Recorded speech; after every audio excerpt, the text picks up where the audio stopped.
So I appreciate everybody being here tonight, and we're going to get a chance to go through some information about the community growth, and we'll share some information with you. And then we have several people who will be kind of monitoring questions, and so feel free to put questions in with the community within Facebook, and we'll monitor those and get the best questions answered for you that we can. My name is Dr. Chip Kay. I'm superintendent at Columbus Public Schools. This is my first year as superintendent of the district. I was the last 4 years the director of finance and human resources. So it's been a good first year. There's been a lot of things to look at with the district, and we're excited to kind of share some of this information with you. So a few things I want to go over about some online guidelines. This is our basic Facebook guidelines for the district. We're asking that this be kind of a productive meeting. So we would like to limit the offensive, inappropriate, disruptive language or posts. We understand that anytime you talk about growth, potential building projects, or doing anything for our students, it could be a very emotional topic. We're just here to present information. We're willing to listen. We're willing to answer all the questions that we possibly can. So we want to have the best decorum possible so we can make this a productive meeting and sharing the information. And again, I really just thank everybody for taking some time tonight to be here. So I want to start out with some real basic information about Columbus Public Schools. First of all, what are our district boundaries? And as you can see in the off-colored purple, Columbus Public Schools makes up all of the city of Columbus, a little bit of the surrounding area near the city, goes south of the Loop River, and then kind of follows Highway 30 all the way past Duncan. So we do include the Duncan area, Columbus and south of Columbus. And so all in all, it actually is a much larger population than even the city of Columbus. And so, roughly, when you look at census for us, we're close to 30,000 people that live within our district boundaries. So currently, Columbus Public Schools has 10 buildings that it owns. We have a high school, which is grades 9-12, Lost Creek Elementary, which is grades K-4. Those are both in the northwestern part of the community. We have a maintenance and transportation facility out near Highway 81. West Park Elementary is near there as a K-4 building. North Park in the middle of town as a K-4 building. Our administrative offices sit in the metal building, same place they have since the late 60s. Number 7 is our middle school. That's currently grades 5-8. We moved down Emerson Elementary. Middle of town is grades K-4. Kramer Education Center, which is the site of the old middle school, is where we have our pre-kindergarten students. And then down in the southeastern part of the community is Centennial, and that is also a grade K-4 building. And so that's our current makeup of all of the buildings in our district. And so really what we're here to talk about is some information that was shared with us this fall in working with some developers and listening to what the city was approving. And of course, as a school district, we get to sign plats. And so we get to see what is some of the planned housing. And so a couple of years ago, we signed the plats. And one of the things about this year is as construction and some different things started, we really have played the waiting game at Columbus Public Schools, which was we needed a better idea of timelines, when things were going to be done, how soon things were going to get started. So we know there's enough housing for about 3,500 people to live within the city of Columbus. Now, that is 4 larger developments plus a lot of smaller construction around town. So that includes all the residential construction. Now, 4 large construction projects are what brought us to the table in the fall to start having a serious conversation about what this meant for Columbus Public Schools. So as many of you drive on A Street between the fire station and Casey's, if you probably have noticed the working of Vitality Village. It's the Meadow Ridge Properties that is building that. That's going to have a variety of different type of housing set up, but basically they're talking about 350 doors. The next one is Quail Meadows. That's on South 14th. So that's near the transfer station grass dump. That's going to have about 40 to 70 doors. Both of those developments, students would go to elementary school at Centennial. 2 other additions that we're looking at. One is the Meadowlark addition. Now, the Meadowlark addition is 38th Avenue and Lost Creek Parkway. And so if you think just east of the airport, there's farmland there right now. The school district owns part of that land, and then everything else to the bypass to the east is owned by the new Meadowlark addition. That's going to be an area of about 400 doors that they would build. That doesn't include if they would expand or purchase additional property in that area.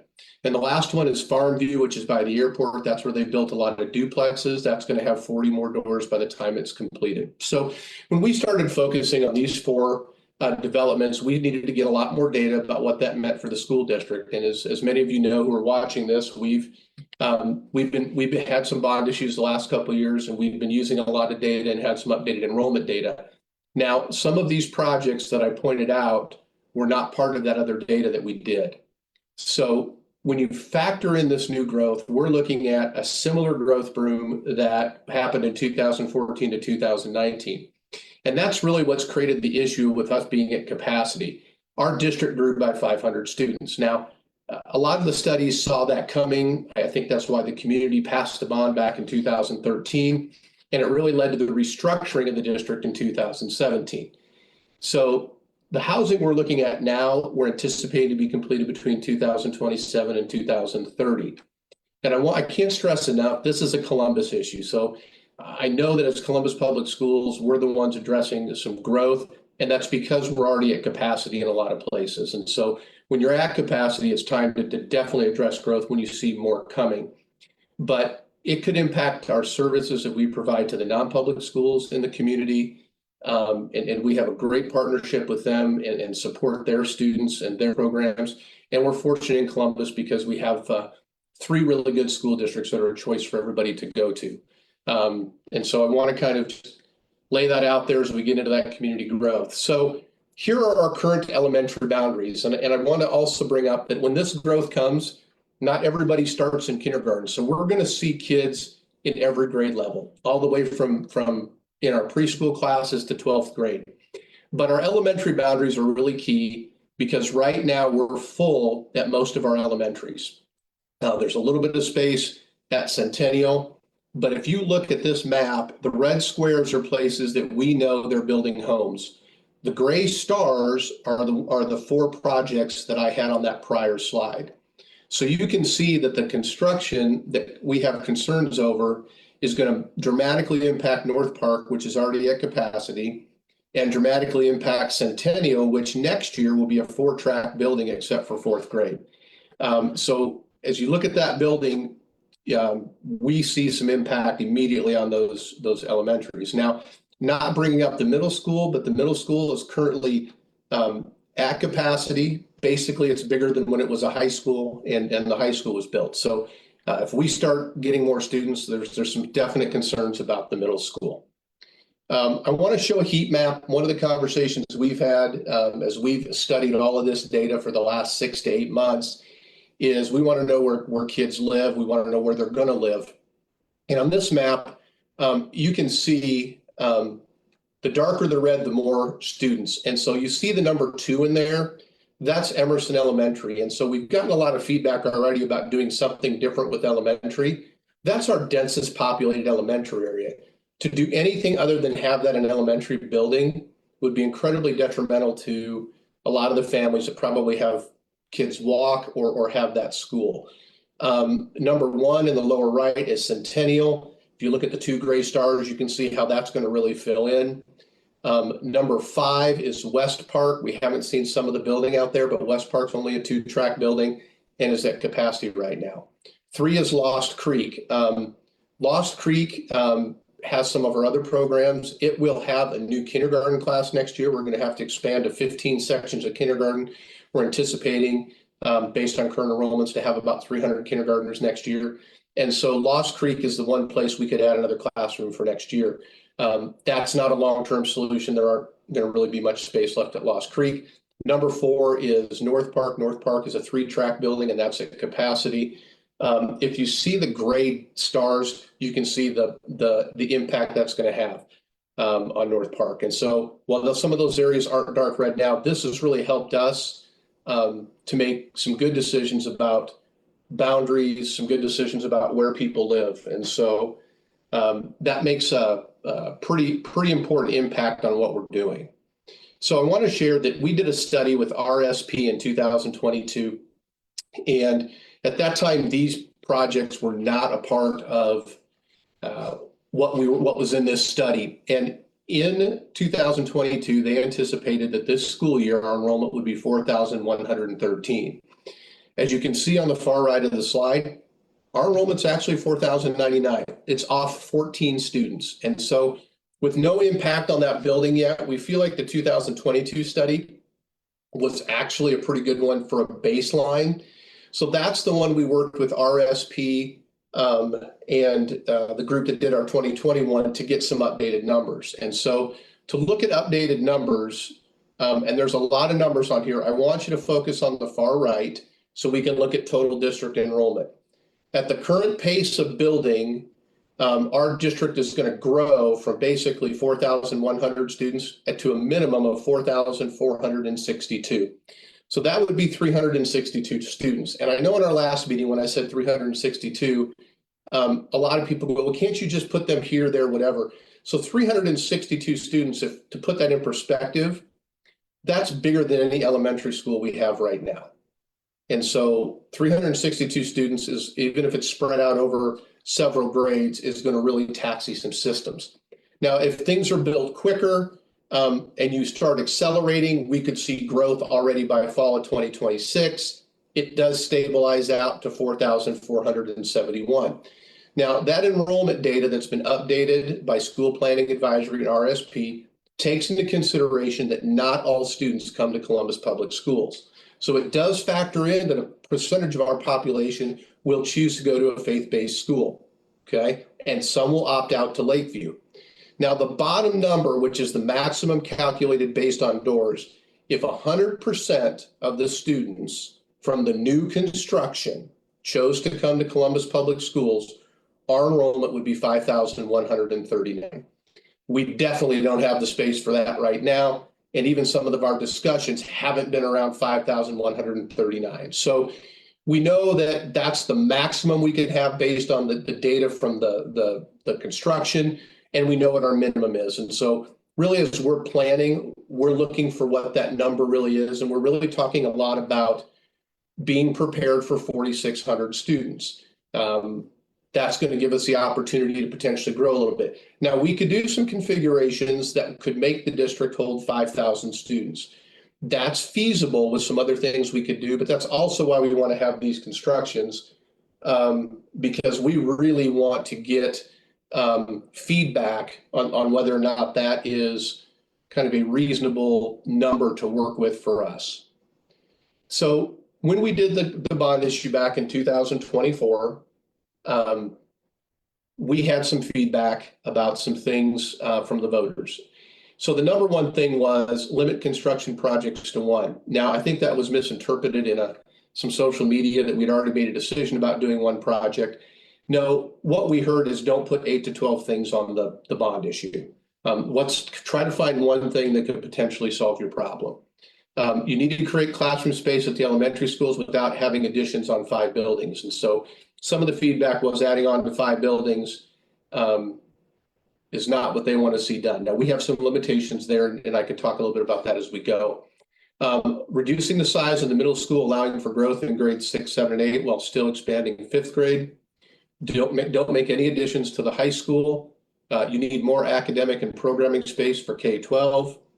Can you meet educational and fire code requirements for students per classroom based on size? So we talk about capacity. We've got a capacity based on how many students you can feasibly teach in a classroom, but we also have capacity based on fire code. So we have some rooms in the buildings used as classrooms that even if the general public said, I think you need to have 35 kids per classroom, fire code wouldn't allow us to do that. Now, I will also tell you that no parent is going to want to send their kid into a classroom with 35 students. I don't think that's reasonable, but we deal with a lot of different variables in determining those classroom sizes because we use some rooms that maybe at one time were a meeting room and now we're using it to serve students, whether that's pull out services, push in, different programming. we're using pretty much everything we have available. So because of that, we may not have the ability to put a large number of kids in an elementary classroom. Continue to serve the non-public schools in the district and have space for those staff to work. So we do provide staff to the non-publics in special education and title to make sure that those students that need those services have them. In some cases, are fortunate that those staff can work at the non-public school. In some cases, they service there, and then we have to have some space for them to house in our district for doing some of the data and stuff that they're reporting. So a recent survey, we had a bunch of questions asked that I kind of want to get into a little bit before I talk even more about some of the growth, is how can we validate your information on growth at Columbus? And the reality is, if you call the Chamber of Commerce, the Chamber's been a great partner for us to work with as far as sharing information. They can tell you what projects are being built. They provided some great information about workforce availability in Columbus. And I think it's good that there's other people who can provide that information.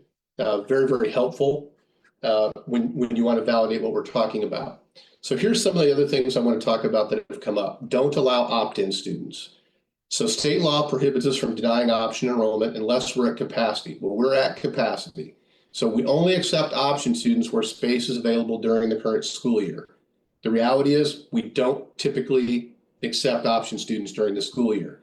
Now, by law, we have to accept all option-in requests prior to March 15th. So up to March 15th, students who wanted to opt in for next year could. There is proposed legislation in the Nebraska legislature that, if passed, would remove our ability to deny option enrollment based on capacity or special education, which means we'd have to accept every option in. Currently, more students opt out of CPS than opt into, so we are net negative. And I think that's an important thing for everybody to understand. Our growth or our crowding issue is not from students opting into Columbus Public Schools. We've heard a suggestion about, why don't you just move grades 4 or 5 to Emerson? Well, we currently have 575 students in grade 4 or 5, and the capacity of Emerson is 240 students. And I point this question out in that if we simply twist the Rubik's Cube at this point to try to just move people around thinking we're going to find an easy solution, it unfortunately doesn't exist without creating some more space somewhere, okay? Can you make alternative schedules so all students are not in the building at the same time? So you'd have one group come to school for 6 or 7 hours, another group come in for 6 or 7 hours. So a 2-shift works great, maybe in manufacturing or in some other industries in Columbus, but we would have to double the number of staff and to run 2 shifts. And that could be a burden we can't fulfill, both budgetarily and realistically.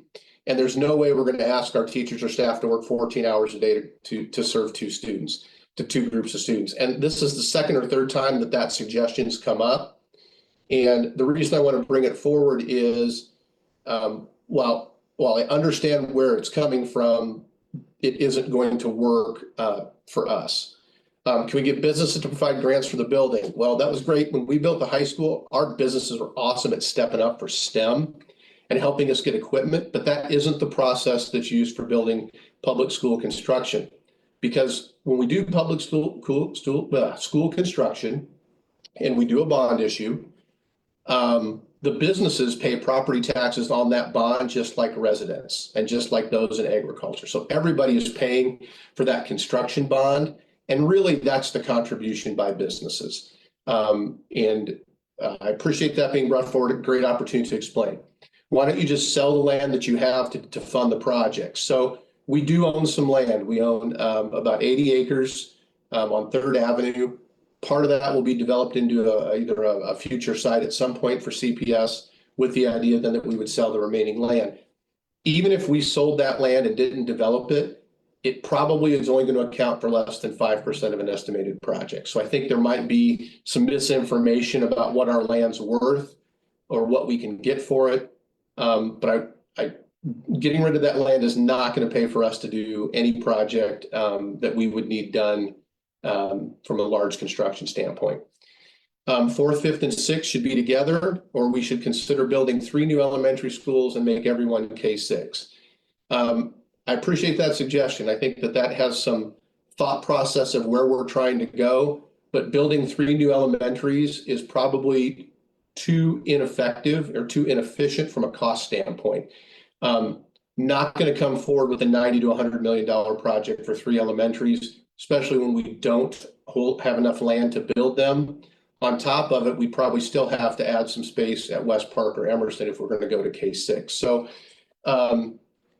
I appreciate these types of suggestions, and I want to let everybody know, while sometimes they don't work for the things that we have to consider, they do lead to other conversations. And sometimes, you get a better idea of some things to do. And I want to share one here real quick. Been a lot of discussion about Emerson and the second floor. We had a great suggestion about, is it possible to build a stairwell so that we could use the second floor? Well, fire code requires that stairwell to exit directly outside. So we've began exploring if we built an external stairway that was enclosed as a fire exit from the second floor, could we use the 2 classrooms that are not being used up there right now? And there's only 2 at Emerson that aren't. Well, that works great maybe as part of another plan, because then we would have free use of all floors at Emerson. And so that's something we're going to kind of keep on the table as we see what other things come forward, because that's going to potentially allow us to do some things at Emerson as part of a grander plan. So I want to let everybody know that we listen to those things, and sometimes it helps drive us to a new idea that's going to be a positive. So we work with some focus groups over the winter, and I've met with some teachers, and we've done quite a bit of looking at the data. And one of the things that came forward was, could we do a 4 or 5 intermediate building? Now, a 4 or 5 intermediate building would be 2 stories, 90,000 square feet. There's a sample drawing of what a basic intermediate building look like. We've done no other planning. So I've had a lot of questions about, well, what are you going to have in it? What about, we've done none. So we're simply looking at ideas. Capacity of an intermediate building would be about 800 students. So some examples are Fremont and Norris do the exact same model. I think Fremont's is a great sample for us to follow. And I think having a model to follow will help us make some very good decisions if we go this direction. So the 4 or 5 building would be called the intermediate building. It would be a separate facility. It would have a playground and shared green space, or have green space. If we would put it on the north end or northwest end of the middle school campus, we're going to save on infrastructure. So what that means is roads, water, sewer, electricity all exist, and we just have to connect. If we take the intermediate building and go to our 3rd Avenue property and develop it, there's nothing out there now. So all that infrastructure has to be built in. And on top of it, we've now created another drop-off for families for 4th and 5th grade. And if I go back and you remember that heat map I showed you, right now we need to keep things as centrally located as possible for our families. So that infrastructure, according to an engineer, is about a $5 million additional cost to a project for roads, sewer, water, electricity. If we could wait before we develop our property on 3rd Avenue until there's more building done out there by the developer, there's a good chance that most of that infrastructure will be done. We can piggyback off that. And even when we develop that, make that a more cost-effective project. So that's what I wanted to kind of talk a little bit about, why the middle school campus makes sense. Now, the middle school campus currently has 3 practice football fields, a football field track. There's a lot of green space. I know there's concern about losing green space. There's probably more green space than most middle schools have. So I think sharing that green space is part of that. Now, if this is something that moves forward, a traffic study is the top of the list, but that's only if this is what the decision is to go forward. A traffic study, there would be independent drop-off lanes that would come into the intermediate building that would not be shared with the middle school, but we would share some of the parking on the north side because that's empty during the day. So we wouldn't have to recreate some things there. Why do 4th and 5th grade work? Social, emotional, and curricular similarity are very valuable. And so just even some conversations I've had recently about what we could do for English, for literacy, for our reading, some things by having all of our 12 to 13 sections of 4th grade and 12 to 13 sections of 5th grade in the same building. I'm also going to have the ability to offer STEAM And so for our fourth graders, they're going to get some additional offerings that they don't get in the elementary. Fifth graders won't lose any offerings, but theirs will be more tailor-made, and they'll actually get to have it every quarter or every year versus every other. And STEAM, we're talking about science, technology, engineering, arts, and music. And so one of the big things is keeping those as a part of what we're doing. So currently we have 575 students in grades 4 or 5. So by putting them in an intermediate building, we have space in the intermediate building. We would have space in all 5 elementary schools, and we'd have space at CMS. When we build a new building, the State Department of Education gives us what's called a 2-year new site allowance. That allows us 2 years of, they pay for our new staff. So we then, by the 3rd year, that staff is calculated in our state aid. And so what it does is it doesn't put the burden on taxpayers to then have to also fund the new staffing. And so there's certainly some values to looking at a project to this type of project. Now, we've had a lot of really good ideas. I'm simply bringing forward one that was part of a focus group and that we've had the chance to vet a little bit and certainly made sense.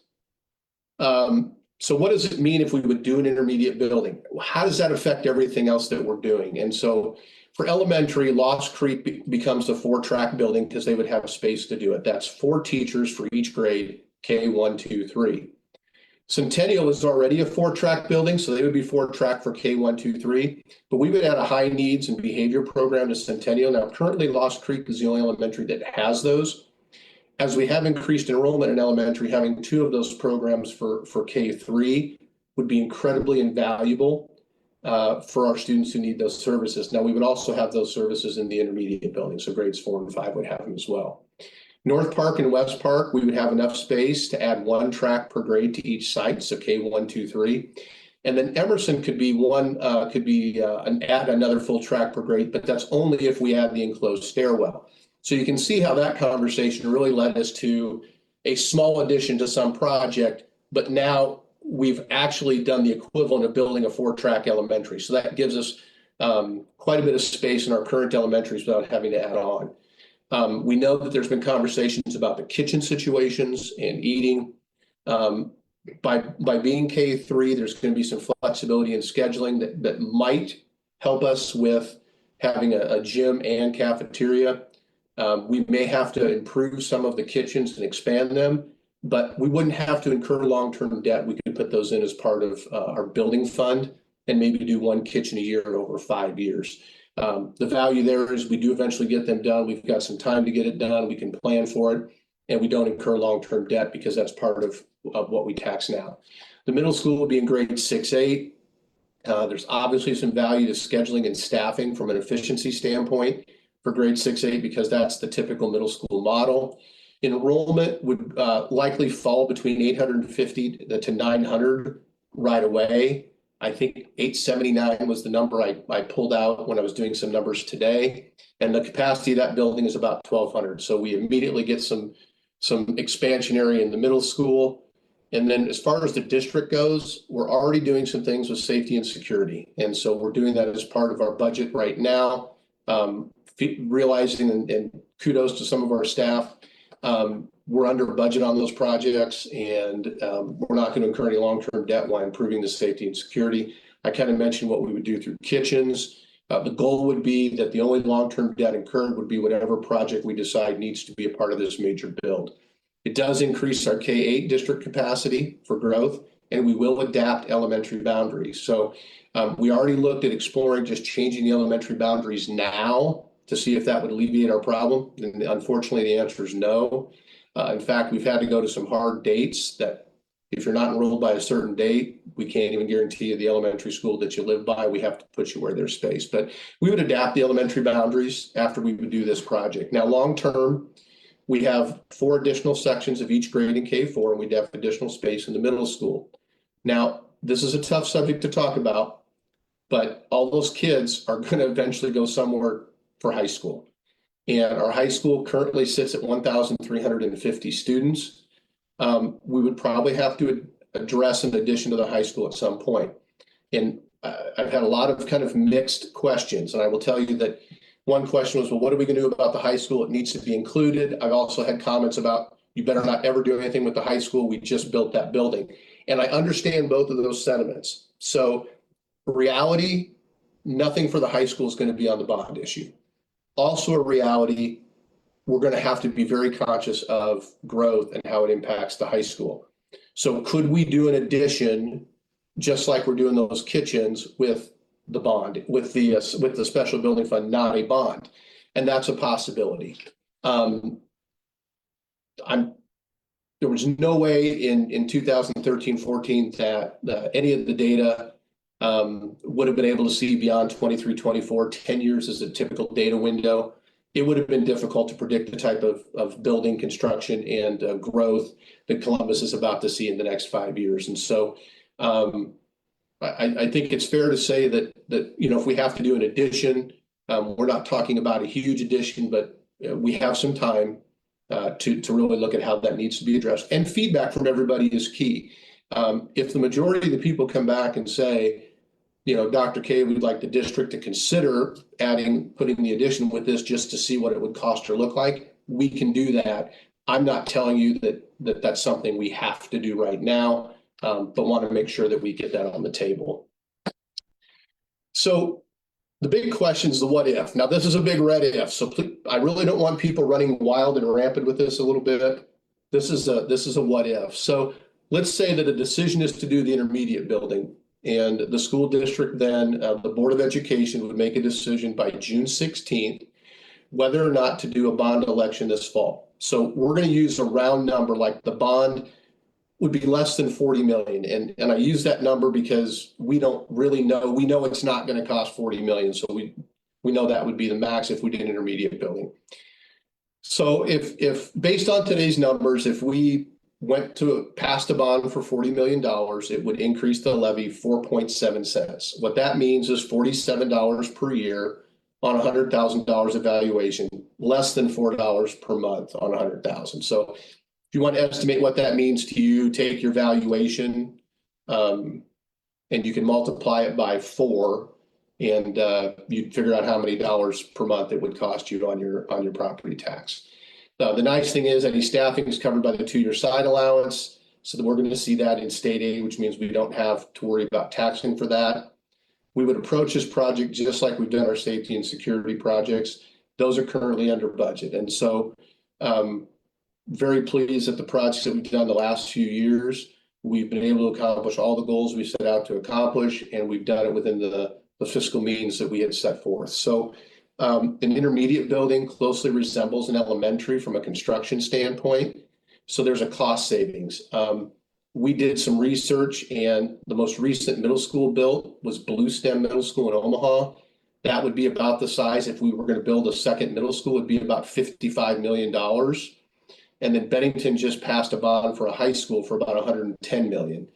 And Bennington, again, is about the same size school district as us. So if we built another high school, we kind of know what those two numbers are. And I think I saw a question on here about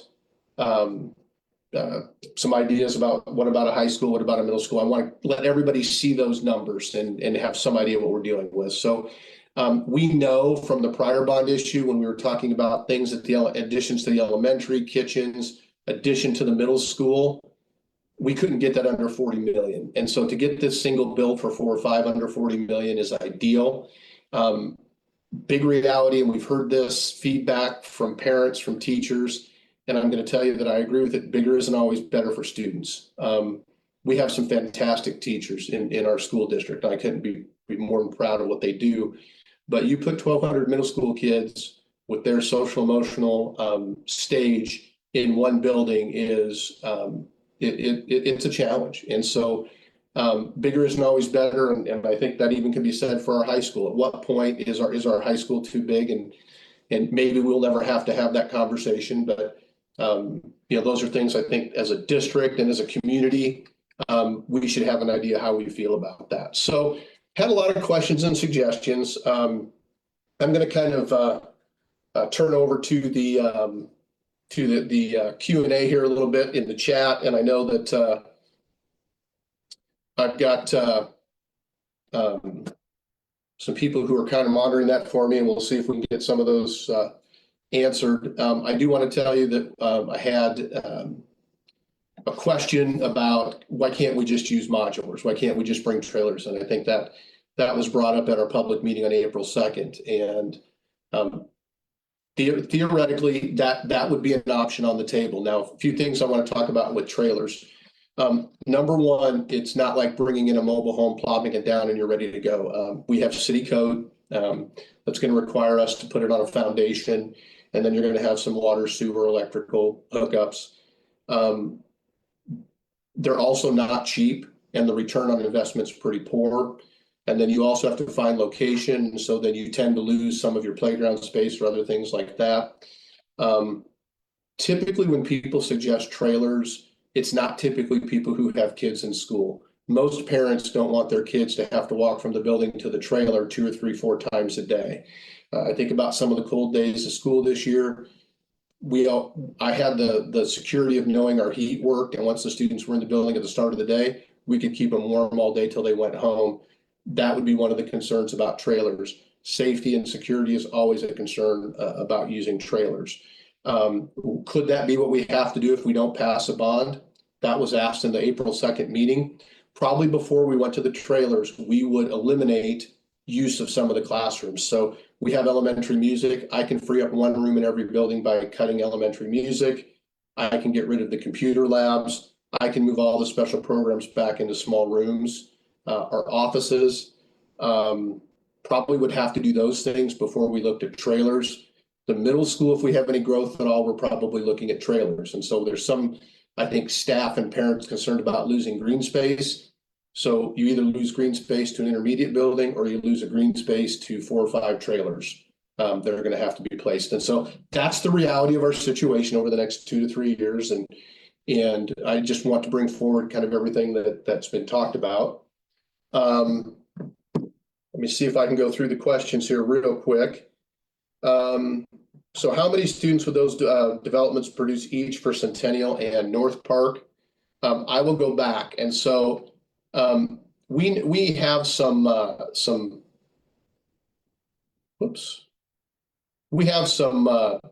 numbers, about 350. We figured there'd be about 350 kids out of those developments, but I don't know if they would all be elementary. So if you look at our normal breakdown, it would be realistic to think that probably 100 to 150 of those kids would be in our K-4 buildings. And so, you know, even if it's 75 per building, I think looking at what we are for capacity for North Park, that's going to be class sections of about one teacher per 28 students.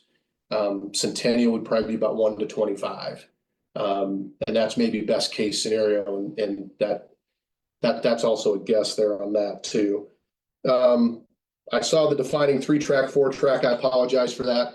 3-track means we have 3 teachers per grade. So 3 kindergarten teachers, 3 first grade teachers. So I apologize for that. Some people did a great job of bailing me out on that. So I appreciate that very much. From a sports standpoint, it's extremely hard for Columbus to compete, especially with open enrollments that are happening in larger cities, but it makes sense to split into 2 separate schools. So what I would tell you is I think that's a community decision. Starting a brand new high school, I think Bennington is a good example of how difficult that is, but you're duplicating facilities. And so, if we did a $110 million high school, we're fortunate in Columbus already in that we have a city-owned stadium for track, baseball, and football. That's already a fortunate thing for Columbus that a lot of other Class A communities don't have. But we still have to have practice fields. We had to have a place for our kids to play soccer. If you build another high school, they're not going to want to have to go play their home games over at the other school. So you're going to have field space. You're going to have gym space. You're duplicating a lot of services. Now, if that's what the community wants to bring forward, that's something we'll listen to. And again, this is going to be a community-driven decision. I think just it's fair to know up front that you're probably talking in the neighborhood of $110 million to do another high school. If you don't, and you say, well, we're just going to build a small high school, you're going to run into some of the problems Elkhorn did. Elkhorn built their first high school smaller, so it wasn't going to be the same size as Elkhorn High. And then they realized they'd made a mistake and they built Elkhorn North, which was then double the size of everybody. And so I don't, we don't maybe want to do that. If the bond issue passes, how far down the road would this get Columbus? So I think that's a fair question. If we looked at, let's say that our end capacity by simply building the intermediate school would mean that we could hold 48 to 100 to 5,000 students. Probably safe to say 5 to 7 years. We're not going to outgrow that space. I think it's difficult, and I said this in the community meeting on April 2nd, it's really, really difficult to say what's going to happen in 10 years. We do have some recession-proof industry in Columbus. And so I think at times when things are a little tough, this makes it a great place to live. Would transportation grow? Yeah, that's a great question. And so when a district grows, all the services grow. And that's your food service, that's your transportation, that's special education, that's every part of that. And so it's all part of the conversation when we grow. And so even though we're talking about the physical envelope of a building right now, understand that the process right now is to decide on a project to meet the growth. Once that project's decided, it's how much is it going to cost, will the community support it? The community, so let's say the community supports that when we do a bond, if we do a bond issue in the fall, then we start the planning for how it's going to affect all of the services we provide. And so there's a process to follow. And while we might not be talking about some of that right now, that's all the first thing you start talking about once the community supports. And so that's what I want to make sure everybody is fully aware of on that. Let's see. I appreciate that all bonds won't pass unless we have a long-term solution. What I'm going to tell you, if you want a long-term solution, you need to build the intermediate building now. You need to plan in the next 5 years. You're going to have to add on to the high school. And then you're going to have to probably within 10 years plan on another elementary as Northeast Columbus grows. Now, beyond that, I think that's going to get you up to probably about 5,500 students. I don't think, that we're going to see the growth beyond that. But again, I appreciate that we have to look in the future, but the history of Columbus has been to really struggle to pass bond issues. And so, is the community going to support $110 million? I mean, that's probably the question. I would rather come forward with something that we know is going to take care of things in the next 5 to 7 years. And during that time, continue to work on a long range plan where we know we're going to have to do something about the high school and come back at that time. I think it's okay at times to play wait and see. We've done that this year. We've waited to see if the data was going to come true. We've waited to see if the construction was going to happen. We've waited to see if any federal executive orders were going to have an impact on our enrollment. So our enrollment's the same today as it was in December. So, we've been gauging all of those things that could impact any decision about growth and how we need to address it. So any school brings opportunities to increase support. So if you look at a 4 or 5 building, it's creates space everywhere. So all of those programs, title, EL, special education, more divided up literacy programming and grouping, all of that's a possibility when you look at having the space to do it. 4th and 5th grade, very key years academically, social, emotionally, and having all of the 4th grade and 5th grade teachers in one building really allows for some differentiation that can't happen now. 4th grade at Emerson, we have 2 great teachers. 4th grade at West Park, 2 great teachers, but there's only 2. And so it really does limit some of your flexibility in what you can do with dividing up and working with students. So I think all those things are a definitive possibility there. Good, okay. I'm gonna just wait to see if we have any more questions for the group. And I want to share just a couple of things while we're waiting on questions. There is a link to a survey. Now, this survey is what we're using that I shared some of the feedback on. There's a link there for you.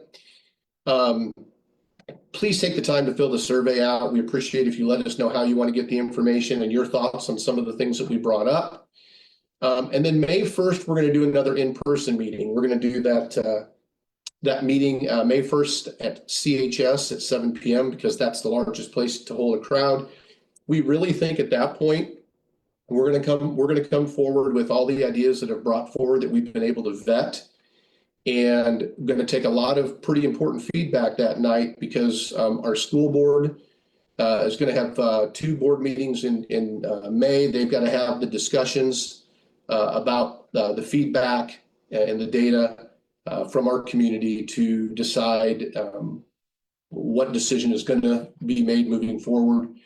Like I said, our drop dead deadline is June 16th to make a decision about a bond for the fall. So would appreciate everybody's help for filling out that survey.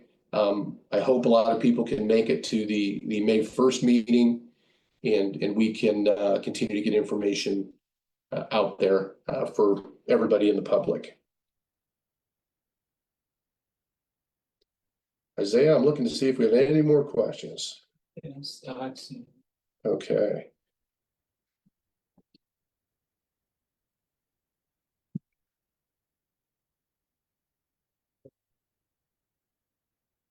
I'm going to try to get a few more. So a few more questions pop up here. Where will the planned build occur? And so Bob asked that question. Bob, I don't know at this point. That's all community feedback. When we looked at the intermediate building, because when we did the focus groups, that was brought forward. We wanted to put that on the northwest side of the middle school property and do some different, we'll do a traffic study, change some school times, but the infrastructure is why we wanted to have it there and at the center of town. But that's also open for discussion. I mean, we want the feedback on that. We listen to people who don't want another drop off. And so we're trying to use that data to make a decision there. We know it's going to be that. Will the pre-K building be growing as well? So right now we have 2 empty classrooms in the preschool, and so we believe that that's going to help with growth for preschool, and we would treat that the same way, and so we feel like we can use that space as needed. Also, we partner with Head Start, and so if for some reason Head Start would have to make some funding decisions and would need a place to have their Head Start classrooms, we would welcome them at the pre-K facility. Head Start's such a valuable program for our community, and so those partnerships are also key. But we right now have the space for programming at the pre-K. So I am going to go ahead and wrap things up. Appreciate everybody taking the time tonight to get some of this information and see where we sit today. I look forward to seeing some people on May 1st.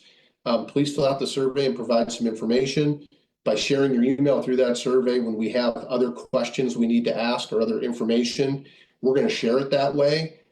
We consider you a focus group, and it helps us really fine tune the message we want to bring forward. We don't want to bombard everybody with a ton of information.